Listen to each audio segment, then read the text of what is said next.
Hello, beautiful people. I hope you're all having a lovely day. You're going to have to forgive me for my voice, but I think there's been so much cleansing and healing that I've been doing that I copped a massive cold, and my throat chakra is just really starting to open up. Hence the reason why it's had to shut down and close to be here to, re-vocalize and be the new me of who I am, and from all the crap and the shit that I've had to actually let go. Like, it's amazing when you're on a healing path and on a healing journey, how your body starts to really break down all the shit and the crap that you've been holding on to and that I've been holding on to for such a long time. And I remember years ago, I used to always lose my voice. It's because I wasn't allowing myself to project and to say what I actually needed to say, because I was just so afraid of what people would say about me, or how people would perceive me and think, and just a whole bunch of stuff. So the reason why I'm jumping on today, it's very interesting. The word's going around, and it's, the hot topic at the moment, the show on Netflix, Sex Life. So I don't watch Netflix and I don't watch a lot of TV and movies, because I feel that they hold you hostage to a thought pattern, and they actually put you to sleep. I love watching bullshit shows because it allows my body to rest and allows my body to not think. So I love the Real Housewives of something and whatever. I love Dallas and Beverly Hills, but I watch it because I love what they wear. I love their makeup and I love their hair. So I love that part of it, but I'm really seeing things from a different lens these days. Anything that I'm watching, I'm seeing it for, it's kind of like truth. So going back to why I'm jumping on today in this show, Sex Life, it is a really brilliant show if you get the underlining message that it's actually giving you. So everyone's excited about, episode 3, 19 minutes in, whatever bullshit, because the guy's got the biggest cock you'd ever seen in your life. And, I'm going to say it like that. His penis is massive. It's great. And she took it all in. So go in and watch it. But it wasn't actually, that was kind of like the deterrence of what I perceive of what the whole show was about. The whole show, from what I got from it, was about that if you're not real and if you're sitting in your shadows, you will never live your best life nor your truth.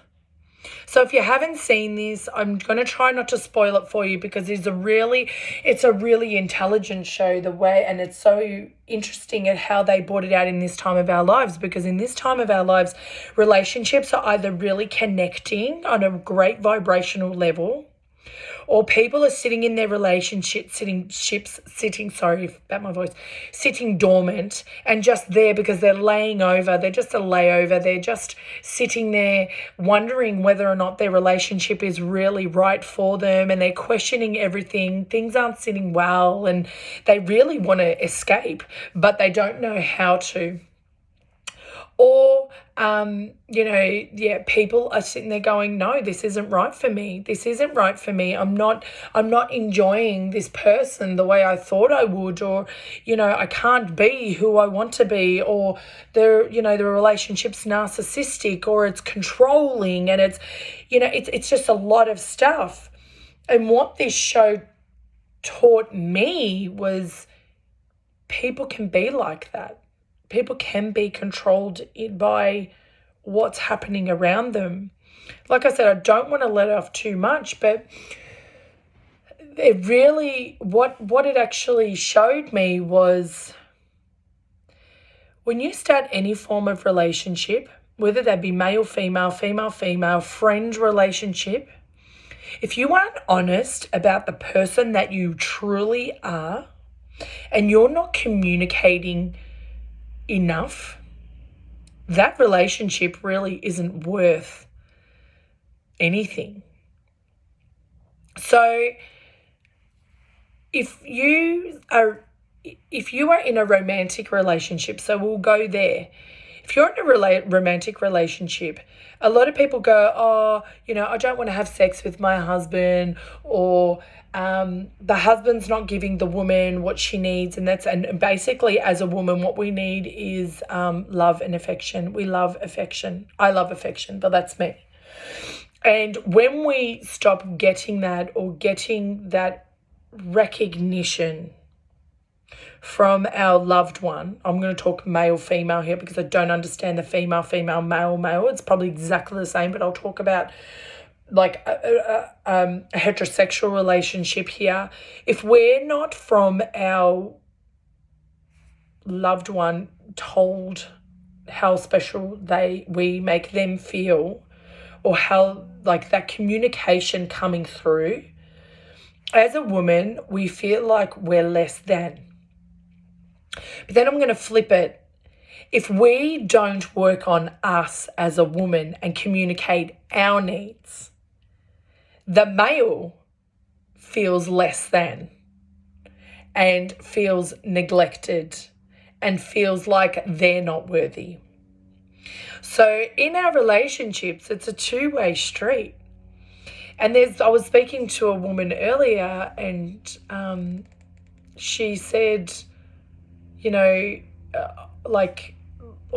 can't remember exactly, but it was like, do you need to, communicate everything? Or was something like that. I can't remember exactly because I've just lost my train of thought. I think my voice is like really killing me right now. And I'm trying to get my message across. See, I lost my voice for a reason. It's all about the underlining message basically that I got from this series was communication. If you do not communicate your wants, your needs, your desires, and that's anything in this life, anything, and mainly I'll go off the show, your relationship will be in turmoil. And you can't blame neither party for this. So basically, if you are not happy in your relationship and you really want it to be done, voice that. Like, why are you sitting there pondering and sitting there and wondering why you're sitting somewhere where you don't feel love or affection or anything for this person, and vice versa. So if you're a male, it comes in exactly the same way. So she didn't express, that's all I'm going to say, the message I got through. She didn't from the beginning express the person that she actually was. She lied. She lied about who she was as a person. So if we're in relationships, we're lying about who we want and our wants and desires and needs from the very beginning, your relationship is pretty much fucked. Because you're not being honest about who you actually are. And you're living in a shadow. Your shadow will eventually, and I say the shadow because that's who we actually live as. And we're so scared of it because that's our true self. We want to dissolve the trauma that actually happens from our past to live in our present and to let be who we actually are as a person. Now, I know this sounds like, oh my God, Tanya, where are you going with this? And, it kind of may not make sense, but my main message is, and this really stood out. So this show triggered me a lot. And I'm so grateful for my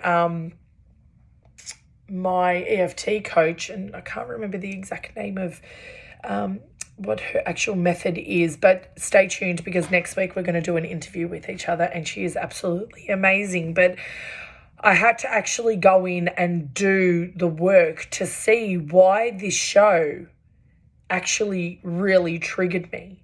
It really triggered me in so many ways because it showed up so many things that I wasn't willing to look at. And I mean, we communicate very well in my relationship, so I'm going to put that to rest. We are a communicating machine. We're very, very good friends in our relationship. So I love that, because from the very beginning in our relationship, we were honest with each other about who we were as individuals. And the great thing about our relationship is that we never wanted to change who we were as individuals. So we accept each other for who we are and as people, and, you know, what our wants and our needs actually are. And that's just not from a physical part, it's from an emotional and everything else that we want for our futures, for both of our futures. So this show, you know, they everyone's talking about one particular episode, but if you really sit down and you really watch it and you watch the underlining message, go back if you're in any form of relationship, and like I said, even friendships, are you being really honest about who you are as a person? Are you being really honest about what you want from your friendships and from your relationships? And I can bet my bottom dollar that no, you're not. I understand that we need to be chameleons at times. You know, I do change from different, you know, parts. If I'm with, you know, school mums, I'm once, you know, I'm not as loud, but I'm still loud. I don't change who I am, but I tone it down a little bit. But I'll still, you know, rip out a one-liner of, you know, where people's heads will turn and, you know, give them a bit of, you know, entertainment. But, you know, if I was standing somewhere, you know, in a quiet place, I'm not going to be crazy. So, you know, you do have to change, but I'm not going to totally change about the person that I am. Can you say that about you? Have you done the work enough? Or have you had enough of the person that you have pretended to be for such a long time that it's actually starting to make you feel sick? That's my question. Are you sitting in relationships and friendships where you are lying about who you actually are because you're so afraid to be who you really want to be? And this time of our lives where we're allowed this because we've just come out of our, you know, our crystalline shell of a caterpillar. We are now butterflies. We are now butterflies. We're now able to spread our wings to be who we really want to be and show up as the people that we want to be. So this show, if you'll probably see it in a completely different way to me. But the underlining message was, if we don't communicate about who we are and what we want and use our voice and be so true, what's the point? What's your point? You're just going to still be on that roller coaster and on that hamster wheel. And the life that you're wanting to create won't be, because you're so caught up in that shadow life and wanting to please people and wanting to be the right person or do the right thing. Who gives a fuck about the right thing? Every time I hear somebody say, oh, I did the right thing, well, who's it right for? Who are you doing it for? Does it make yourself feel better? So I hope this, reached you well.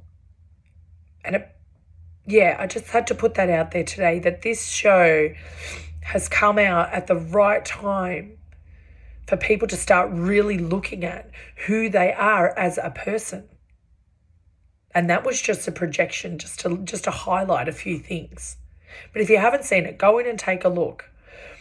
And if you want to watch it with a few girlfriends, I did. And it was really fun because as a round table, we were able to have different views and perceptions and allow each other's opinions on different aspects of it all. It was great. And the communication just was great about it.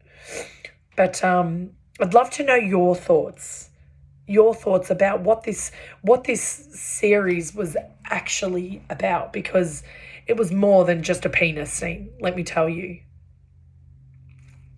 I'll talk to you soon.